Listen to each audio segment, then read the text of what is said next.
Chop দেখে কি মুখে জল আসছে? আমার আসছে।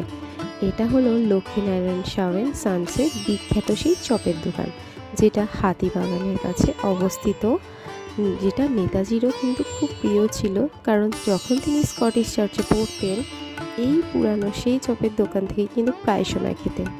সেই জন্য ওনার স্পেশালিটি হলো প্রত্যেক বছর নেতাজির জন্মদিন উপলক্ষে ফ্রিতে আলুর চপ, আলুর ফুলুরি, পেঁয়াজি এগুলো ওনারা খাইয়ে থাকেন বিনা পয়সায়। কিন্তু এমনি সময় চাইলেও তোমরা যেতে পারো, ওদের কিন্তু প্রচুর রকমের স্টক রয়েছে। ভালো করে ব্লগটা দেখো, আর চাইলে এটাও তোমাদের হতে পারে একটা ছোট্টখাট্টো ফুড ব্লগ আর কলকাতায় ঘোরার মতো একটা ডেস্টিনেশন। তো ফুড লাভার্সরা তাড়াতাড়ি করো, এগুলো যেন মিস না হয়ে যায়। আর এই যে আমি তোমাদের পুরো মেনুটা কিন্তু শেয়ার করে দিলাম, ভালো করে দেখো। অসাধারণ সব রকমের আইটেম আছে, আর এদের কিন্তু আমের চপটা খেতে ভুলো না, দারুণ।